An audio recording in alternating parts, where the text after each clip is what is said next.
Então, galera, muito triste ver um país aí que tem conexões aqui com o Brasil, né, através do BRICS, envolvido nessa situação de guerra, tá? Muito triste. E quando o Putin começou essa guerra, ele praticamente caiu numa armadilha americana, né? Porque todas aquelas provocações e tal, elas fizeram com que o Putin acabasse caindo nessa armadilha de achar que teria que proteger seu território, e agora os custos estão muito altos. Eu sempre falei que enquanto o Putin estivesse na zona de conforto, brincando de videogame, ele é como esses caras que você pode botar um cadeirante para pilotar um drone, que ele não vai sentir as consequências do que está acontecendo, do que ele está fazendo com o drone contra o adversário. É como se ele estivesse jogando videogame.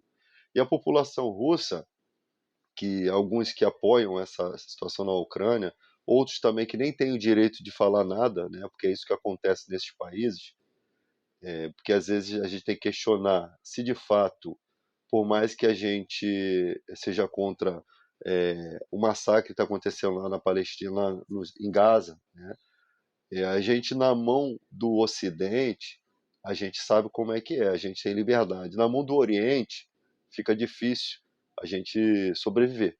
Por quê? Porque o Oriente ele tem uma ideologia de opressão, de não permitir com que os cidadãos se manifestem, né, por injustiças que aconteçam em seu país ou fora deles, com familiares em outros países. Então, na mão do Ocidente, você sofre nas questões do capitalismo, né? Os interguismos que tem no nosso país de políticos que, para ganhar dinheiro lá fora, ganhar bens de outros governos, vendem as posses do Brasil para fora. Então, você tem as consequências apenas financeiras, né? O desenvolvimento social do Brasil demora, o salário continua minguado, né? As pessoas continuam vendo dificuldades, mas mesmo assim, ainda assim dá para se viver. Agora, você sobre o Oriente, viver sobre o Oriente é complicado, porque, por exemplo, há nações voltadas, nações religiosas, onde se introduz nesse sistema político, tanto é, é, em diversas religiões, né, você tem pessoas ali ligadas ao terrorismo, né, nas esferas dessa nação, que controlam. Né? Então, no Ocidente você não tem isso. Você tem controle financeiro. No Oriente você tem controle mental em massa. Então agora a Ucrânia entendeu que o Putin está muito confortável, que se os ataques não forem feitos na Rússia, ele continua no conforto. Só que no momento aqui, tem que entender que por que esses ataques começaram agora, né? Simplesmente, talvez, porque o Putin começou a se envolver nas questões do Irã, né? Porque é engraçado, o Putin ele não tem condições de bater em ninguém da OTAN. Ele sabe disso. Ele vai posar, né, com a sua soberania, ele vai mostrar que tem força. É uma estratégia assim, cara, é você mostrar que tem força, mas para o mundo, né, para a opinião pública mundial. Mas quando você faz o levantamento bélico, de, pô, são 31 nações ligadas à OTAN, você percebe que não há condições do Putin contra a OTAN, não existem as condições. E tem um porém, eu não creio que a OTAN vai chegar e vai acabar com a Rússia, a não ser que o cara faça uma loucura e que os Estados Unidos sejam obrigados, mas no fundo sabe que isso não acontece. Ninguém é doido de atacar uma nação, se eles vão ficar essa brincadeira. Eu até creio que a guerra deve acabar esse ano, eu até acredito ainda, até dezembro eu acredito, mas em um certo período, no final assim de setembro, eu comecei a perceber que os Estados Unidos não queriam acabar com essa guerra. Né? Por quê? Porque a Rússia está envolvida, né, nessas questões da Ucrânia e já acabou com tudo ali. Né? Então, quanto mais tempo os Estados Unidos conseguir prender a Rússia ali, mais ele consegue lidar com as questões lá do Irã, né? Com as questões lá do apoio a Israel, que dizimou a faixa de Gaza. Né? É, então, os Estados Unidos está ali. Lá nos Estados Unidos tem 6 milhões de judeus, né? Tem uma massa de judeus lá, tem uma coligação, mas o Israel não faz parte da OTAN, não sei por quê, mas não faz. Porque alguns países da OTAN, eles são ligados ao islamismo, né? Como a Turquia, né? Então você tem, pessoas, você tem países ligados à OTAN que não apoiariam a entrada de Israel na OTAN, e os Estados Unidos se posiciona sozinho ali. Mas se alguém atacar os Estados Unidos, a OTAN tem que entrar, porque isso é contrato, né. Então, tipo assim, a OTAN está ajudando esses drones da Ucrânia a chegar ali na Rússia, para tirar o conforto de Vladimir Putin e dizer: cara, e agora? Vai bater em quem? Você vai fazer o quê? Os Estados Unidos está fazendo com a Rússia o mesmo que ele faz com a China nas questões de Taiwan. Estamos aqui, botamos o pé aqui, você não compra chip daqui, você vai fazer o quê? Bloqueamos seu sistema de maquinário de chip da Holanda, porque vocês já estão superando o mercado, vocês vão fazer o quê? Entende? A Holanda fornece maquinários de desenvolvimento de chip para a China. Isso vai ter que fazer o quê? A China vai ter que se tornar independente nesse conceito, nesse critério de desenvolvimento. Ela tem que se tornar autossustentável. Ela tem que fazer os próprios maquinários. Ela tem que criar uma Taiwan paralela. Só que eu não sei como é que, eu não sou especialista em política, eu não sei como é que é a Ucrânia, como é que é, perdão, a China, porque a China parece, na minha opinião, parece a Coreia do Norte. Ela parece uma casa que só tem a parte da frente bonita e dentro dela muita pobreza, né? Aquelas casas que a frente da casa dá a impressão que a casa é rica, né? Mas a parte interna é de pessoas trabalhadoras que estão fazendo tudo para que aquela casa fique com aquela frente bonita. Parece isso, né? Os trabalhadores movem aquele país e essa economia, esse dinheiro, ele está sendo aplicado em quê? Tecnologia, exército, mas não está sendo aplicado para as questões sociais. É dessa forma que eu vejo. Só que, por outro lado, a vida social do trabalhador tem que se desenvolver, por quê? Porque senão você vai matar a sua mão de obra. Tem uma hora que a mão de obra fica escassa. Você acaba com. Então, o governo tem que cuidar da saúde mental, da saúde física dessas pessoas, e ali a condição social, conforme tem dinheiro, tem recursos, não vai ser tão fácil, não vai ser tão difícil, né, de resolver. Mas como eu não entendo como é que é lá, é só o que eu suponho, né, que seja dessa forma. Porque imagina, a China entrar em guerra, se a economia dela der uma queda, travar, congela tudo, acaba, e o número de pessoas que tem ali vai ser o resultado final do país, ou seja, vai ser massacrante. Índia, China, países mais populosos do mundo, qualquer qualquer desequilíbrio econômico gera fome, miséria, doenças, tragédia, né? Não é como os outros países, né? Então, países que têm muita gente, tem muita mão de obra, não consegue, sabe? Parece que Deus coloca um equilíbrio para que os povos não se destruam. Em cada nação você tem uma espécie de equilíbrio, né? Ó, se você não pode fazer isso, se você fizer isso, você tem força bélica, mas você não tem soldados. Você tem igual a Rússia. A Rússia tem um monte de coisa bélica, mas não tem soldado para tudo, né? Não tem soldado suficiente. Israel também tem força bélica, tem parcerias boas, mas são 1,9 bilhões de muçulmanos contra 15 milhões de judeus, entende? E isso espalhado no mundo todo, né? Imagina, não tem força. E os Estados Unidos, ele tem limites para apoiar Israel, tá? Então, tipo assim, você imagina Israel com uma economia igual dos americanos, com poder bélico igual dos americanos, não existia faixa de Gaza, Cisjordânia, não existia Transilvânia, não existia nada, mano. Só ia existir eles como soberano, ia querer dominar toda aquela área e acabou, né? E ninguém ia poder dizer nada. E se passam anos e os soldados lá na Ucrânia estão esquecidos, né? Estão esquecidos. Mercenários que foram para lá já devem estar se arrependendo, porque quando o Putin apanha dos Estados Unidos, aonde que ele vai descontar a sua raiva? Ele vai descontar a sua raiva na Ucrânia, mano. Espera, já está praticamente, me parece, escrito. Ou a guerra acaba de uma vez e ele cuida dos interesses dele, aceita perder a guerra, que ele não vai acontecer, ou ele vai vir com tudo e vai acabar com tudo na Ucrânia. Ele vai devolver o país ali, ele vai deixar suas tropas ali, mas ele vai acabar com tudo.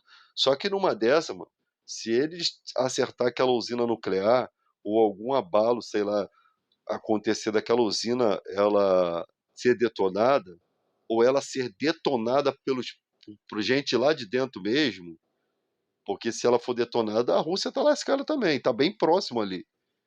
Então imagina, a Rússia em guerra, ela vai fazer um ataque, se ela erra um ataque daquele ali, de alguma forma, ou alguém boicota isso, que na guerra a primeira coisa que morre é a verdade, e aquela usina estoura, primeiro que o mundo todo vai passar uma consequência, né. Segundo, os que estão mais próximos ali estão lascados, tem gente fugindo da Rússia.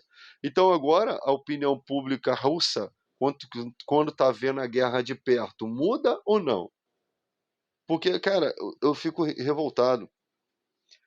Nós no mundo todo temos que conversar sobre essas questões de guerra para que não exista mais essas propagandas, enganosas que recebem o apoio popular do mundo todo.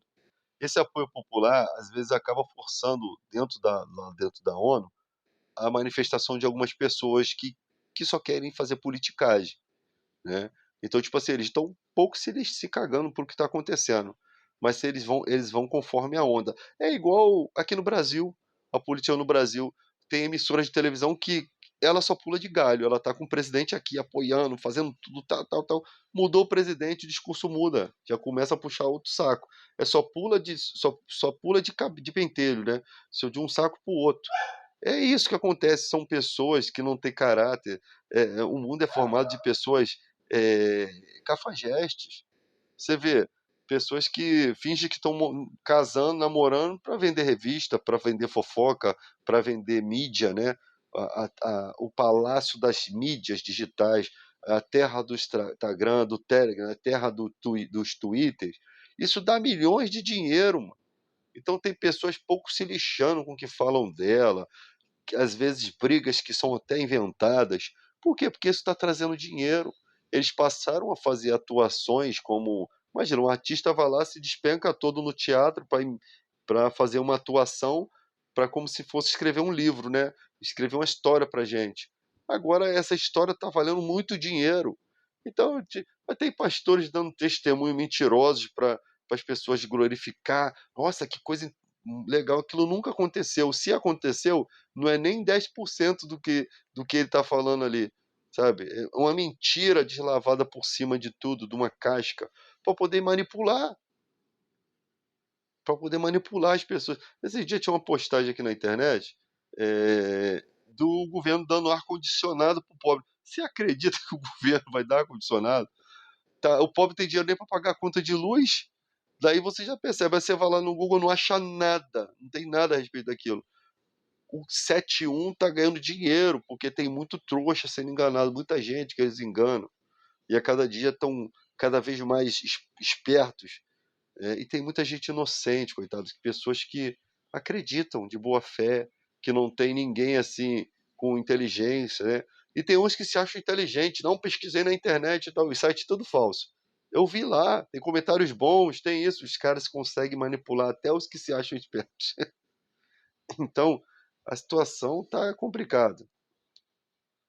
Espero que essas porcarias dessas guerras se acabem, né. Se não fosse a força popular, as disputas na internet, mostrando as injustiças que Israel estava cometendo na faixa de Gaza, e a gente sendo chamado de apoiadores do Hamas, pelo fato de não aceitar o modus operandi de Israel.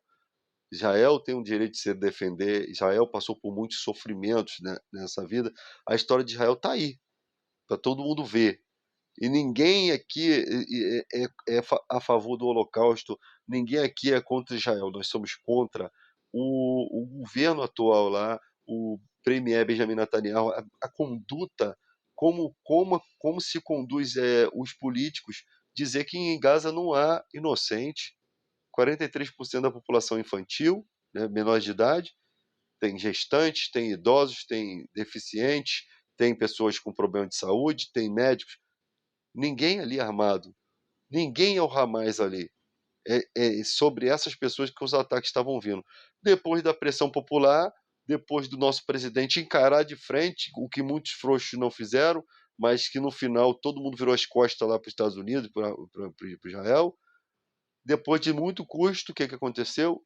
Eles agora estão fazendo os ataques cirurgicamente. Ainda deve morrer gente inocente, mas não tá como antes, tá.